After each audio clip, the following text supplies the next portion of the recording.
先来做客慢人来了，今日来找了的一个专业人士，我相信佢都向请观众朋友，唔对伊的面，佢伊感觉素面，佢都片时可唔会看得到伊哈，伊研究法律，咩研究客家，唔过可能嗰度人同人咁樣冇想到，伊韓國會唱歌嘅，我哋今日如果來了解伊嘅故事，伊係怎樣分享告訴。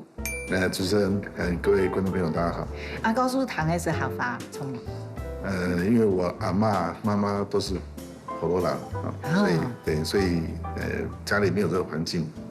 然后我也生长在台北，所以丧失了语言的环境。不过我们曾家除了我们这一支之外，其他都讲客家话。啊，这样的哦。对，我们扫墓的时候，就那个家族在一起，就是客家话。不过如果平常睇路卡冇乜嘅機會講。对。不過佢難得如係，其實告訴你合法係貴樣嘅，但是你卻把你的客家身份撿回來。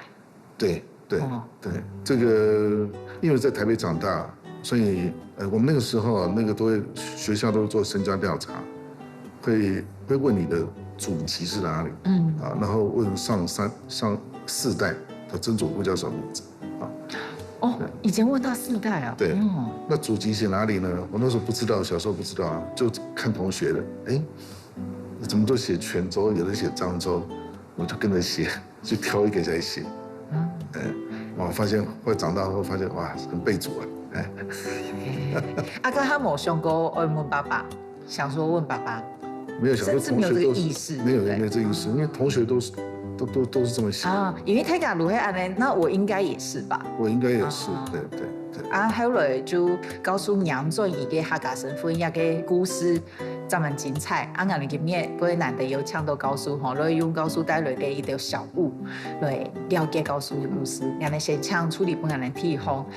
我告訴講，重要嘅物品我係乜嘅，一套嘅我係，一本感覺，哎呦，我覺得要拿的要很仔細的拿。台灣通史，這個我們從小都對它很熟悉，只有對名字很熟悉。我沒有看過這本書。這個歷史幾久呢？也還蠻個時間。這個快應該有50年了。50年？剛才買你買的，誰買的？在我爸爸買的。我們在重慶南路，我爸爸帶我去逛書店，然後他就買了這個書。買了回家，他那邊看，他看了半天，我就覺得奇怪，他怎麼看得津津有味？我也拿來看，哇，覺得這是天書，因為它裡面都是文言文。對啊。對，但是我看我爸爸看得那麼起勁，我就跟着在後面看。你剛開始多歲？那時候你幾歲？小學生嘛，小學大概還很多生字還不認識。不可能看得懂啊。沒有，所以我查很多字典。你看上面還有我都會做那個字看不懂的話，還有注音什麼。啊，真的啊？對。來教授翻一下你的筆記，我想要看一下你的筆記。不是筆記來，就是很多我看不懂的字，我就會那個。但是後來看。我想看台灣通史嗎？對，你看我都會。你的課外讀物好特別哦。你看啊，有注音呢。對，你小學的字是這樣？對，我小學字體有2種啊，一種是那個書寫體，一種是這種印刷體。對，你的印刷體真的不像小學生寫得出來的。對，我就學那個。好，你怎麼會耐得下性子看這個？因為其實我對我爸爸非常好奇。所以他做什麼我就會學他了。那所以他喜歡看書嘛，他每吃飯都在看書，我就會學他，覺得很有意思啊。所以他看這個，我覺得他看得津津有味，我就跟着他看。那當然他也告訴我啊，就重複了那個這個連橫啊，他的爸爸跟他講的，在這本書當寫到了一句名言啊。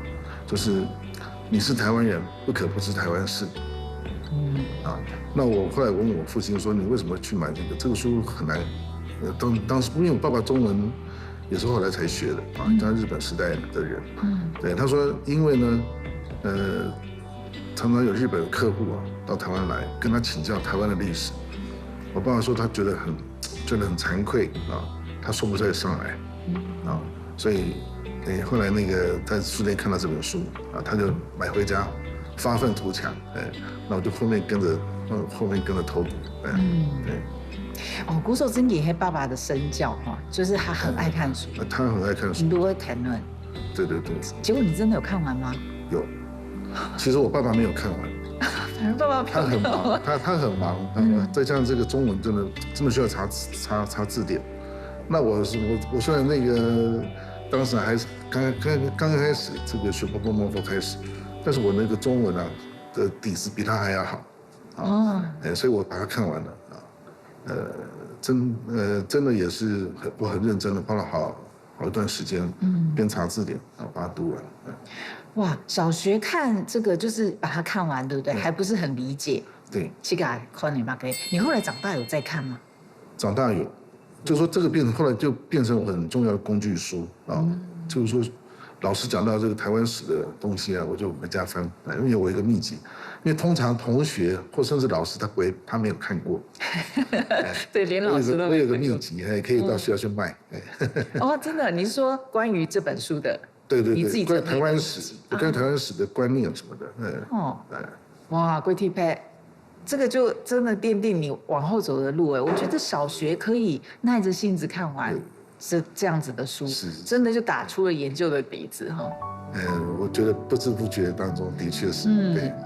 第一本係也嘅台灣通史，但來看天意對正經人教書來講，重要嘅品味係乜嘅？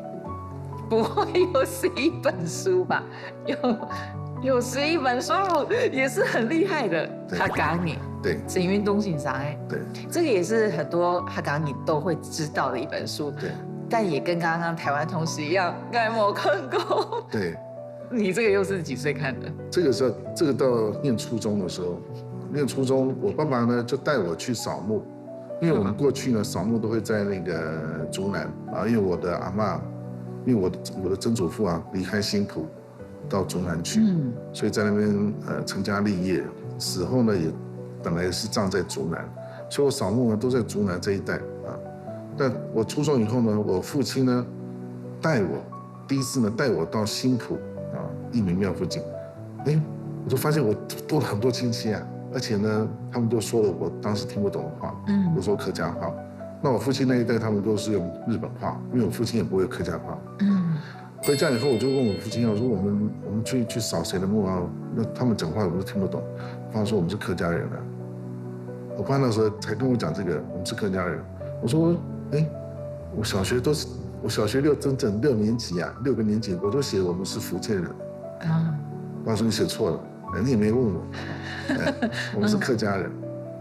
然後呢，我爸爸跟我講以後，那時候剛好陳運動的書出版，我爸爸又去買了一本，因為很多問題我問他問題他答不太出來，他去買一本，他也在那邊看，然後他晚上看，然後呢他看，他去上班那他離開家以後就換我看，或者我帶他學校去看，也那時候已經不用查字典了所以我很快就把這個書看完，而且因為我有些台灣史的等於說有打底了，所以在看這個客家史陳運動寫的這個我們祖先怎麼樣從中國移民到台灣來，我看得津津有味，所以我就從那時候開始就是說這個客家意識因為陳運動這本書的啟蒙就深植在我的心中。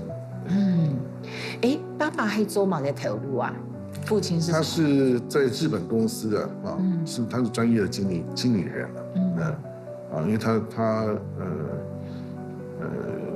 他是在日本時代受教育的，所以日文很好。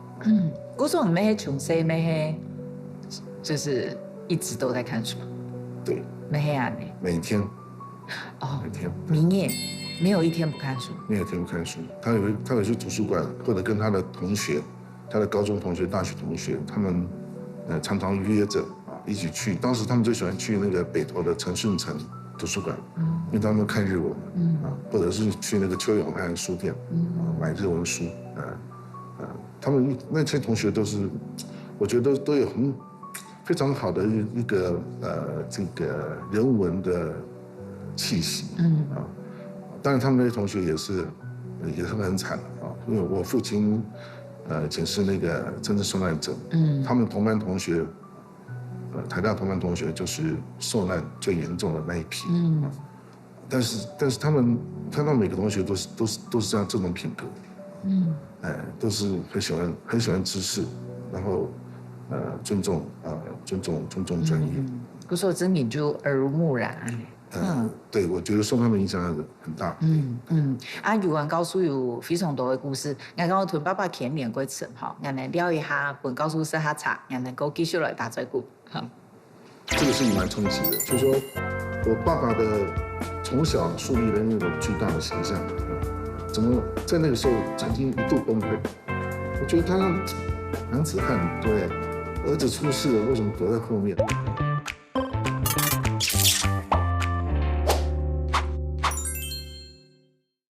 今日来同我哋打最久嘅係鄭經元教授，好多教授用2本書哈，就我哋都非常有代表性。就係一般的人，就算我哋寒酸好看書嘅人都不太敢碰的書。都有幾套呢，我哋有看到一個貼拍的，也唔係小物嘅哈，也係大物嘅，我哋就看下嘛。哇，一幅詩很漂亮呢。對，也還蠻人寫嘅。谁写的？这是我的外祖父他写的是那个西乡重道，就是日本那个征讨那个牡丹社的那个将军嘛，他写的，这个变成我们重要的家训，己力辛酸至始间丈夫欲遂始专求，我家以法人知否？不为儿孙买美田。也是加工哪年写的？这是多少年前写的？这个是我们来请我们小助理帮我们收起来。我外祖父，我在我高中的时候所以差不多现在已经大概有40、50年。黑加工写的，就还有本太家做祖训的。对他，我外祖父呢留给他的儿子女儿每家一副这样的字，那留在我家就这一个。平常时就会雕在路卡，对，就吊在我们家的这个书房。每天看这个字。大概对你的意义是什么？因为看了40几年呢。对，就是说，他里面讲了这个丈夫欲遂始专权，就是不会就是说他不苟且就宁愿那个怎么打碎，不愿意那个去苟且苟活。这个对于我觉得这个对我的个性也有一定的影响。当然我人生是跌跌撞撞不过自认这个心安理得没有什么遗憾。我觉得这个诗这边给我很大的一种启发，因为从中学到现在。那另外就是最后一句，就是那个不为儿孙买美田。这是我祖父或者我父亲他们都是这样的这样一种风范。事实上他们留下，事实上我父亲留下，事实上的确留下了美田可是他觉得他最重要的是这个他的这个家教、身教、知识。我觉得这个是我们得到最大的资产。就是说你一生跌跌撞撞，你觉得那个最大的波折，第一次发生在什么时候？最大的波折，当然就我想冲击最大就是高中的时候。高中的时候，因为当时还在戒严时期，那我是北洋高中，当时是板青社校开社的同学。当时来了一个新的校长他觉得我们这个社团的同学荒废学业，再加上我们当时板中啊，校园内啊还蛮自由，所以他要整顿校风，所以就拿校刊社来开刀。那我们这些同学那时不知天高地厚，就是我们另外一个组织的地下社团，办了地下文学刊物，后来被学校破获，我记得是在那一年，民国73年，民国73年的12月24号那天被破获，所以白色圣诞节了啊，对我后来写的篇文章叫《白色圣诞节》，对我们那当时的板中学生或者板青的这些同学有另外层意义。那个白色是白色恐怖，不是那个雪花那个白色，所以这个事情冲击蛮大的。但当时学校安全维护秘书要求我们家长到学校里面，他要做调查。那我回家就跟我爸妈讲，我当然很怕，我这样要被学校恐吓说要处分，可能会退学，哇，我都紧张的要死。然后我爸爸呢，他都不出面了，都叫我妈妈出去。那我妈妈就家庭主妇啊，她也不知道我在干嘛。然后到学校去，我爸爸叫我叔叔，我叔叔国中校长，陪着我妈妈到学校去，就道歉就对。我觉得干嘛？我这写的文章好像也没有犯什么滔天大罪啊，为什么要这样卑躬屈膝？那安全秘书就问我妈妈说：“你知道你儿子在干什么吗？在家里干什么？”我妈说没有啊，都在读书啊。他读什么书你知道吗？我妈说就是参加升学啦，高3都在读课本了。那不是，他读一些反动书籍，鲁迅、巴金。我妈说这个鲁迅是谁？所以当时我的确我就常在旧书摊的万华书店最下面一层的柜子里面去翻那个书，当时的禁书来看。所以这个事情蛮冲击的，就是说我爸爸的从小树立的那个巨大的形象，怎么在那个时候曾经一度崩溃？我觉得他男子汉，对，儿子出事了，为什么躲在后面？我爸爸是董事长，我们这同学当时被株连同学有20-20个，我说那些家长，他们都很害怕，都希望我爸爸出面来把这个事情来解决。那我爸爸还派了国中校长来嘛，对不对？但我爸爸始终不出面，所以这个事情直到我考上研究所之后，父亲才告诉我高中的事情。那真隔了，你看高中、中正念的大学都隔了5年，他才告诉我怎么回事，因为他以前是政治犯。那时候你才知道？我那时候才知道，我妈妈也才知道。啊？那个我外祖父啊，蔡春元，那时候也才那时候已经过世。对，因为我外祖父就是那个嘉南农田水利会的第1任总干事，当时那个媒妁之言嘛，都介绍，我妈妈相亲的时候，那个我外祖父都会问这个来应征的，说你有没有参加过2？有问。我外祖父一定会问。那当时有跟我爸爸竞争的有一个成大工学院。他很老实，他说有，还跑去水上机场，那他就被否决了。他问到我爸爸说你有没有参加228？我爸说没有。其实有，他也参加武装的行动，在228之后，在台大法学院来组织那个支部，共产党的支部。所以我父亲后来在山里面逃亡了1年半，所以他是还好他逃亡了，所以他没有被抓，那时候要么就是去绿岛，要么就是灭落，就被枪决。但我爸爸呢，欺骗了我妈妈跟他们家族，这个一辈子。那我是念了研究所，因为我是念那个政大3民主义研究所，我考上，而且我当时大学非常风靡左派的东西，所以我买了很多马克思的东西啊，又丢在家里面看。我因为读得津津有味啊，被我爸爸有点冷嘲热讽，说这个我年轻的时候就看过。我说怎么可能呢？这个现在才解禁啊。他才告诉我那后来早一天我妈不在家，她找我去外面吃饭，才跟我娓娓道来她年轻时候的故事。哇！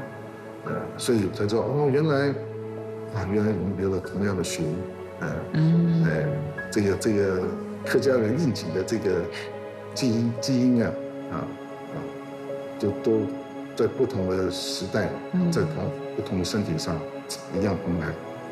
你刚刚你是人说提到讲哦，爸爸竟然有安尼的故事，你那时候的冲击应该很大。冲击太大了，因为我父亲告诉我，他逃亡嘛，而且被抓2次。我们都知道说，我高中的事情就已经搞到这个我们整个家族翻天覆地了。爸爸的事情那比我的根本就是个儿戏啊，对不对？别人像他们儿戏，爸爸不是。我爸当时他从事是像颠覆政府的行动。对啊，我妈妈到学校是道歉啊，说我们绝对效忠国家，对不对？但现在看也觉得也是儿戏，也很可笑。因为我爸爸告诉我说，他们当时他们那一队第三大队学生军的第3大队，全队呢只有我爸爸有武器，所以因为有一个警察，厦门警察躲到我大伯家，然后他有一把枪，然后我爸爸要出门，我大伯就说枪带在身上，防身，因为市局很乱，因为像我爸爸就跑去参加起义，他到了现场之后发现说只有他有枪。我说你们这群人只有一把枪，你怎么起义呢？他说：哎呀，你看那个国军上岸的时候，就到台北的时候，就是哩哩啦啦的很好对付。他说我们都在日本时代都学过那个柔道啊，什么武士道啊，所以他们相信他们有能力打败国军。然后呢，当时他们的计划当中就是请乌来那边的原住民的同胞协助，因为他们很强高沙友军，就是学生在台北起义，然后高沙友军他们去把那个景美的军火库抢下来，再用景美军火库来武装这些学生，所以就是有这段是给我那个人生很大的一种，当然高中那段很大的冲击，不过上了研究所之后知道我父亲的事情呢。其实我又对我父亲又更加的崇拜对啊，你看，因为当时台湾已经在民主化已经开启了民主化，那多少人这个为了这个争取自由人权，这个入狱被处死，父亲是远远超过这个我眼前看到这个时代的人，他等于说在台湾刚光复的时候。他就投身到了一个当时的左翼的革命，所以我后来就花了很多的时间在追寻我父亲他年轻时候的身影，那也帮他的同学，因为他们很多同学，他小学同学、中学、大学同学，很多都当时就被枪毙了，他们没有后代，就算有后代了，因为去绿岛这个坐牢坐了15年。平均15年回来，其实他家庭常常有受到很大的创伤。那我是到研究所才知道，所以我从小到大其实是在一个相对其实非常幸福的环境中成长，我没有受到这个白色恐怖任何的影响。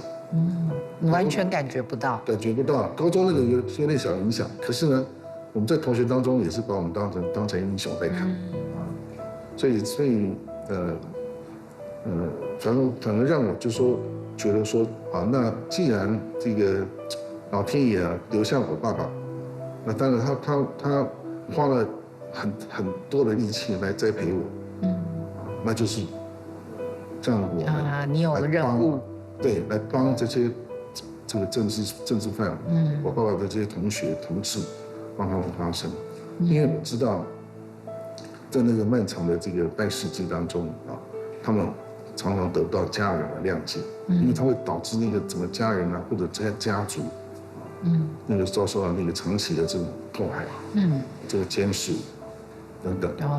古总，你会想过可以做嘛？可以帮他们做些什么？对，我要让他们的后人、他们的朋友知道说，当年他们曾经觉得觉得困惑，或者是曾经觉得这个帮他们解开一些不谅解的心结，那也让台湾社会重新认识，那个环境跟我们现在看到的两岸关系那样，台湾重庆是不一样的，你不要拿现在的这种台湾的两岸关系去看当时的两岸关系，所以我就花了很多的这种心力投入到这个转移正义或者相关历史的这个书写研究倡议当中。都喺劇團咧，告訴我當然係到一個匹配的素材，更加難解釋，底下唔如底下那嘅，可能底下個多種啦。所以我都把刪改過，但是陳一泰的書又是我整理的，所以我都把我後來要求陳一泰刪掉的段落通通保留。很不聽話哎。沒有錯，對，但是我不敢，然後我也寫了很多，不敢讓我爸知道。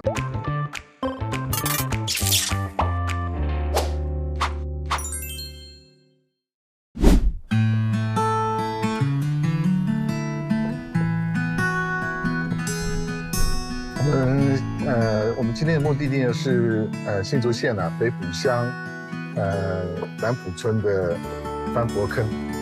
我的祖父郑红军当年有在这边投资开矿因为早期那个农业时代能源矿这个煤炭是非常主要的这个能源的来源，所以他们就在这边开矿。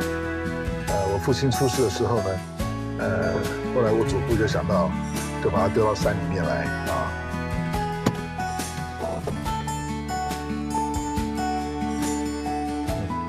我们上次来说路还没这么好，现在可能就修过。对。他说以前是在这一圈的空地这一圈都倒了，房子倒了。又问我先生。对，见证者。见证者要问见证者。现在房子都不见了，房子不见了，桥头这里哦，都倒掉了，没有，我很小以前没有来过，没有，他带我来的，他带我来，我才他都不知道他们家的家产在哪里煤矿在哪里对啊。那我们都知道说，国民政府来以后台湾当时爆发了228事变。那228事变，我父亲呢因为我父亲可能就比较有野性那所以呢，当时就和他们班上的同学都当时参加了这个228的起义但是那个一下子3月9号，这个国军整编第21师就到台湾来来平乱所以一下子呢大家就逃到，像我父亲就逃回这个中港竹南中港的老家。等到绥靖结束后那后来就恢复上课我爸爸他们就回到学校里面来这我父亲跟我母亲他们年轻时候的合照。我母亲是很漂亮，在那个民国36年的6月就一批就台大法学院经济专修科的学生，一批呢都集体的参加了中国共产党台湾省工作委员会，因为他们不喜欢当时国民党的政府对共产党政府的确是存在有幻想所以我父亲就参加这个地下党的活动。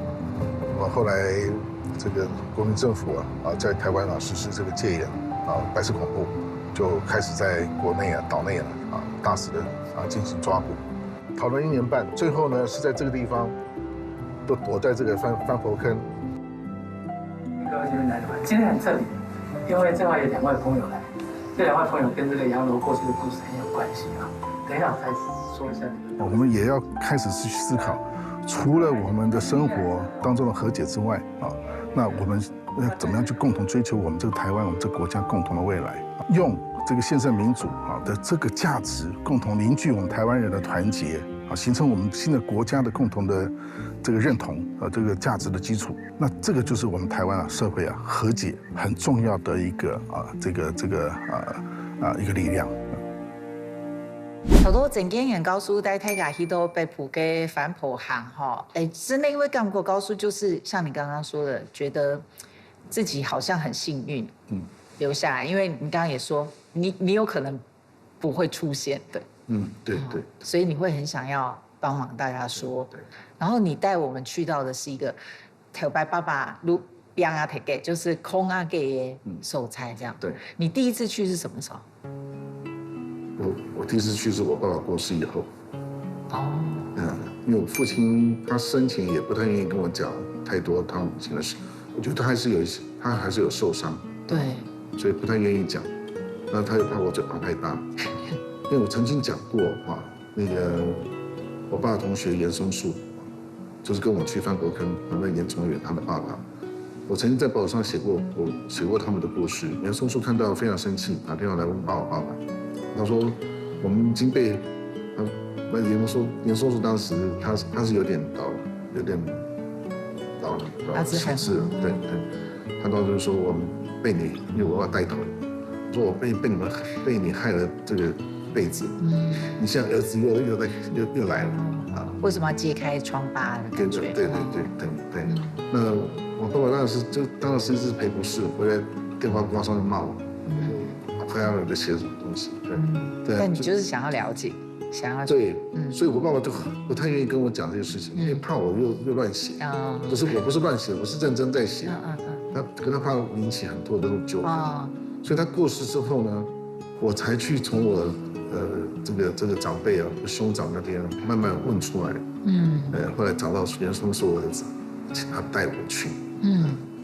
你那时候就是一步步追，刚隐秘高书黑妹2024。对，出了一本书，对，客家就是我家的，对，有2本，有2本，对。你还一步一步一起去噶，有点就是寻那个根。对，你当初就有想你要写出？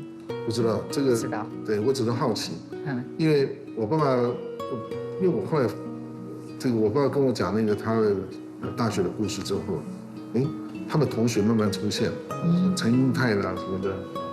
王明德慢慢出现，那我发现这些故事，他们身上都有故事，所以我就开始偷偷做笔记。他们讲了什么我就做笔记。然后当时陈英泰的书也请我帮忙整理，因为他的中文也不是非常流畅他们都受日本教育所以陈英泰的书是我帮他整个中文顺过，帮他编排出版。那我在当中看到太多的故事，当中也隐藏了我爸爸的故事。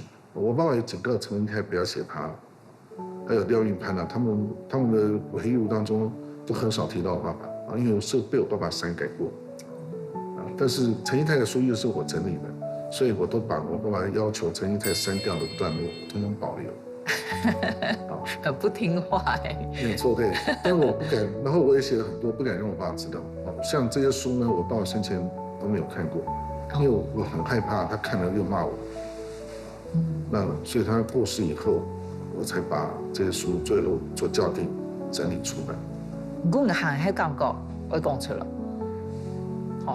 对。因为没有记录下来，真的就是。对。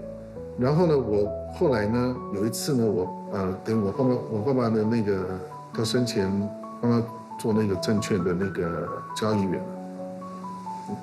他跟我讲，因为我爸很厉害他就做股票做到生前，记录到最后一刻。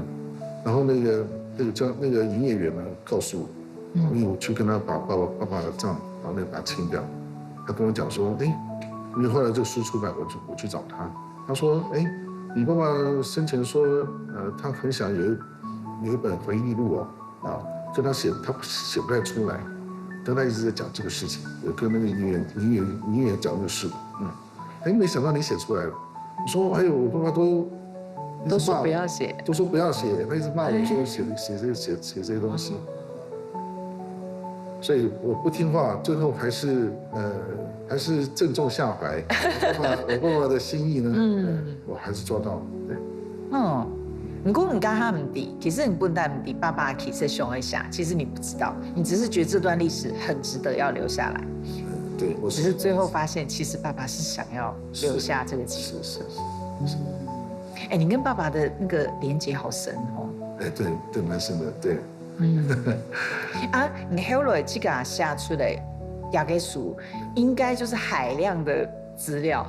对，因为你看我从研究所开始知道这些事情，我就开始收集，开始写，慢慢累积。那你这样花了多久写出这你两本？看我这个出版的时候都50几岁了所以我等于花了差不多30年，30多年的时间。你刚刚下出来对你自己的意义是什么？当然一方面就是说了解我是客家人，为什么我是客家人？我可以追溯到中国，在中国从中国移民到台湾的这段历史。然后为什么我是在台湾的这样环境当中长大？在我父亲他们那一辈下来，这些台湾人经历了什么样的事情？然后今天访问在告诉过 Tipai 都黑，好像不是在讲你的故事，但是又是你的故事。好，我们通常来宾都是去讲的故事，不过你过都黑，你给祖先，你给爸爸，不过又黑你的故事，我觉得这个体验蛮特别的。是，其实我觉得当然我们有我们家族独特的一个经验，可是呢，我这个经验它还有它的普遍性。因为我们都是可能客家人都是从中国大陆这个离乡背景来到台湾来，在这边落地生根。在这过程当中，我们经历了很多的这种生存的奋斗除了跟不同的族群之间这个近乎战争的那种族群的这种竞争之外，那这个又面临不同的政权到台湾来，这个对人民的这种压迫，所以这个是我们共同的经验。不又不能搞错这个部分。对那只有从你个人的这种家族这种历史当中出发，从你生命经验中去体验，你才会觉得那个历史是活的。文化只是书本看过就过去了。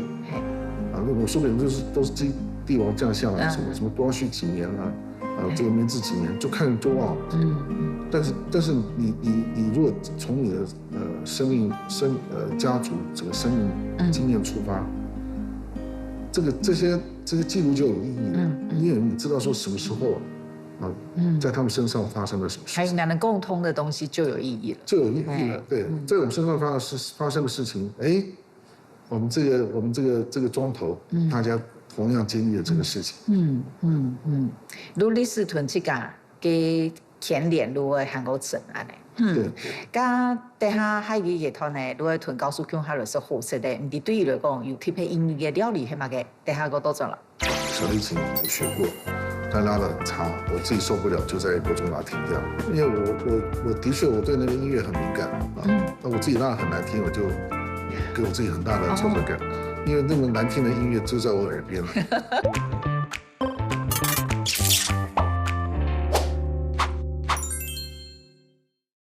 再来做客慢人來了，今日來做了嘅係鄭建仁教授，一個夜湯呢，俺哋都聽下來是好食的，已經不用睇作風嘅。教授嘅特別意義的是炒米粉。对，係炒米粉，係，我係炒米粉。因为我的大伯母是那个客家人但他做了一桌好菜。我不知道那个味道呢，我就是在竹南中港我的那个主厝那边我大祖母手下我才吃得到。后来我那个长嫂，她也承继了这个口味所以那个是他们的那个味道是比较重，比较咸那米粉的炒会比较干那我每次回到竹南我都有机会吃到他们的炒米粉。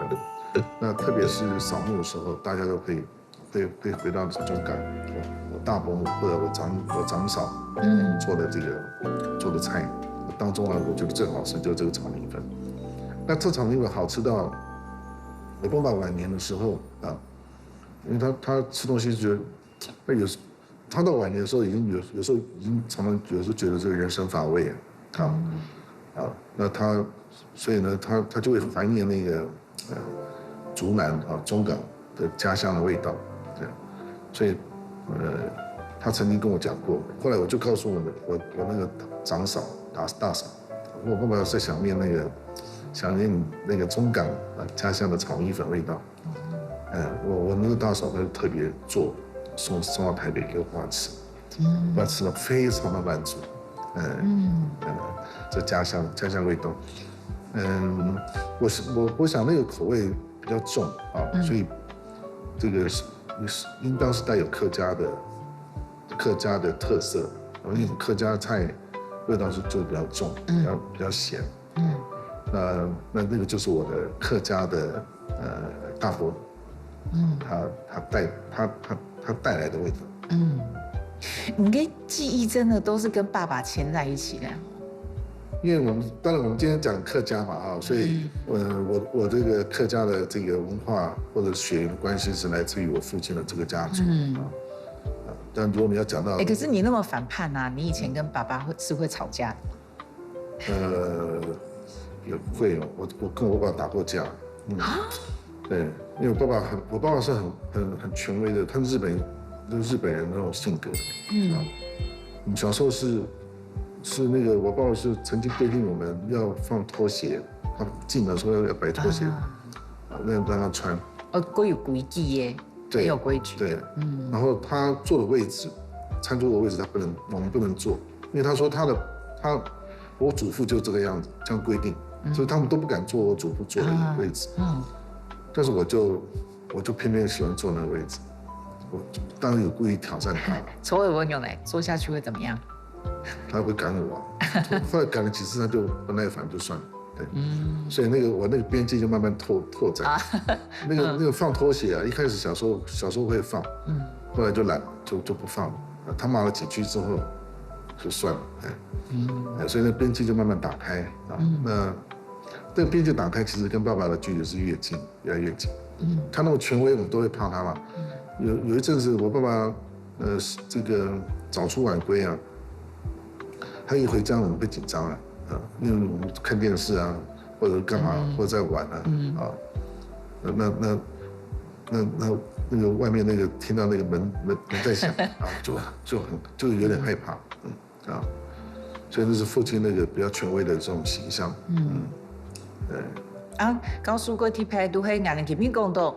因为当然客家电视节目如果讲到客家一個部分，將嚟告訴給生命和個新聞都會充有 TV。不過其實你的興趣也很廣泛，有一個興趣很特別，就會告訴那些台北市嘅合唱團呢，他很重，而且你的合唱是幾乎沒停過，對，從小，對，從小喜歡唱歌，對，我當然我有學過樂器我小提琴有學過，但拉得很差，我自己受不了，就在國中把它停掉。我自己受不了，因為我的確我對那個音樂很敏感那我自己拉得很難聽，我就給我自己很大的挫折感，因為那麼難聽的音樂就在我耳邊了，所以我國中就借口跟我媽媽說我們要升學，沒有時間練琴，就停下來。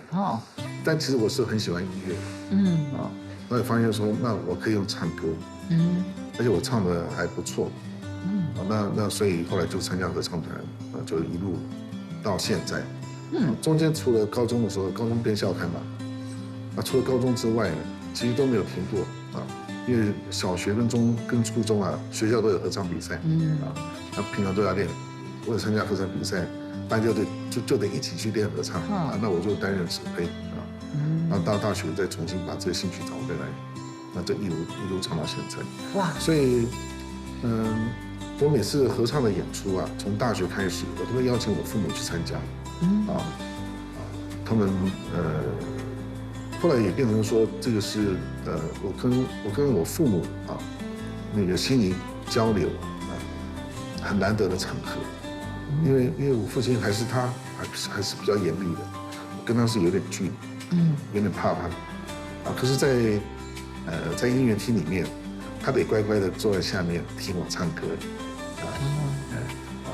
那所以這個但他也很滿足很享受這個過程，直到他後來沒辦法再年邁沒辦法再出門，所以合唱也是我維繫對我來講是維繫跟那個家族的關係很重要的一個媒介，啊，我看到高叔给书头前的序哈，你下过讲晚些大家要写我的志愿，然后你的志愿是从公车司机，然后老师实验文到讲总统，你只做了老师这样。